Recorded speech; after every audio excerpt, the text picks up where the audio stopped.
안녕하세요, 김적폐입니다. 네. 내년 이제 최저 시급 이야기가 좀 시끄럽습니다. 현재 동결한다. 아니다, 이제 올려야 한다. 서로 싸우고 난리가 났죠. 현재 최저 시급은 8,350원입니다. 작년 대비 무려 10.9% 인상한 거랍니다. 이젠 정말로 알바만 해도 먹고 살 수 있는 수준까지 올랐습니다. 알바로 생활을 유지하시는 프리터분들 축하드립니다. 하지만 알바를 구할 수 있을지는 잘 모르겠습니다. 김적폐입니다.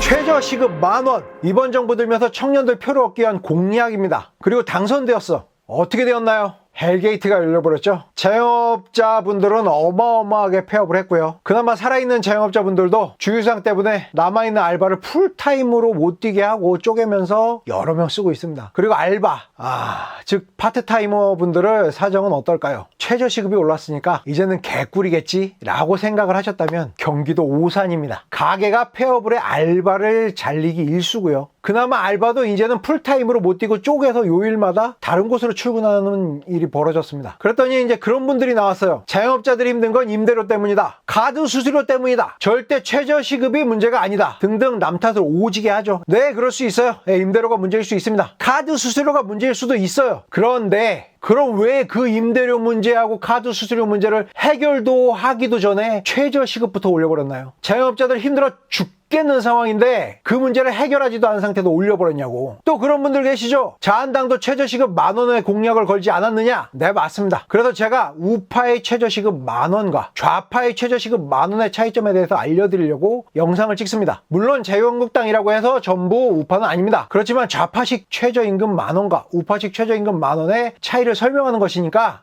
좀 당을 구분하지 말고 좀 들어주세요. 일단 좌파의 최저시급 만원의 접근법입니다. 좌파들은 일단 선언적으로 만원을 외쳐버립니다. 그들은 이제 숫자가 중요해요. 그러니까 인플레가 오든 경제사정이 어떠든 어떤 후폭풍이 오든 일단 최저시급 만원만 올려놓으면 끝입니다. 보통 이런 식으로 생각을 해요. 굉장히 긍정적으로. 그러니까 잘 생각해보세요. 만약에 5,000원 하던 음식이 있어요. 그런데 이제 물건이 최저시급이 6,000원일 때 5,000원 하던 음식입니다. 그런데 최저시급이 8,000원으로 올라버리니까 그 음식값이 7,000원으로 올라버렸어요.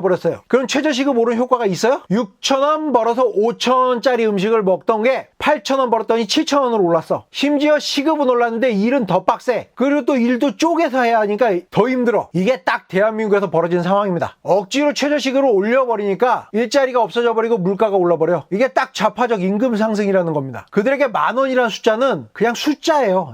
또 그들 말을 듣고 따르는 애들은 시급 만원이 되면 벌어지는 연쇄작용에 대해서 생각이라는 걸 안 해. 그럼 우파적 시급 만원은 어떻게 생각을 하는가에 대해서 이야기해 보겠습니다. 만약 우파가 시급 만원의 약속을 걸었다면 어떻게 행동할까요? 일단 만원에 접근할 수 있게 이제 환경을 만듭니다. 경제적 가치를 끌어올릴 생각부터 하는 겁니다. 왜냐? 단순히 숫자를 늘리는 게 아니라 가치를 올리는 게 중요하니까요. 시급 만원이 되어도 5,000원 하는 물건이 9,000원이 되어버리면 아무 소용이 없거든요. 그럼 처음에는 당연히 주변에서 보기에도 답답할 겁니다. 임금이 오르는 수준도 찔끔 오르겠죠. 찔끔. 최저임금 올린다며 라고 화를 낼지도 몰라요. 아니, 분명 화내는 사람들도 많을 겁니다. 하지만 우파의 생각으로 최저시급 만원에 접근한다면 겉으로 보기에는 그렇게 답답할지 모르겠지만 결국 최저시급이 올랐을 때 반면에 물가는 최대한 적게 올라 임금 상승의 실체적 효과를 볼 겁니다. 이게 우파와 좌파의 최저시급에 대해 접근하는 자세입니다. 정리하고 요약하자면 이렇습니다. 좌파는 주변 상황의 변화의 변수에 고려 없이 일단 외치고 올리고 봅니다. 그래서 피곤 나라가 있죠. 베네수엘라. 베네수엘라의 최저임금을 숫자로 보면 어마어마합니다. 하지만 베네수엘라의 물가는 어떨까요? 딱 보이시죠? 이게 좌파식 최저임금 만원의 정책입니다. 경제에 어떻게 영향을 미치는지 제대로 된 조사조차 없이 선동적인 문구와 말만 해요. 결국 피해는 가장 없이 사는 약한 국민들이 피해를 봅니다. 반면에 우파식 최저임금 정책은 어떤 걸까요? 최저임금에 맞는 경제 규모를 먼저 만드는 게 우선입니다. 경제 규모를 만들고 그 경제 규모에 맞춰서 최저임금을 끌어올리는 방식이죠. 물론 경제 규모가 만원에 맞지 않는다면 그 공약은 실패가 되겠죠. 하지만 10,000원을 먼저 끌어올려 놓고 벌어지는 부작용을 생각한다면 훨씬 현실적입니다. 지금까지 간단하게 알아봤습니다. 사실 우리나라가 최저임금이 그렇게 낮은 나라가 아니에요. 현재 대한민국은 소득 대비 최저임금이 OECD 국가 중 5위입니다. 심지어 이제 내년에 최저시급이 오르면 3위로 껑충 뛰어오른답니다. 이는 독일, 영국, 일본, 캐나다보다 높은 순위입니다. 물론 돈 많이 받으면 좋아요. 예. 근데 그게 부작용 없이 많이 받아야 할 거 아닙니까? 월급이 엄청 오르면 뭐해? 물가도 엄청 올라버리는데, 그리고 반면에 일자리도 확 줄어버리는데, 내년에는 거의 9,000원까지 올라버린다고 합니다. 네. 만약에 오르면 아주 답답합니다.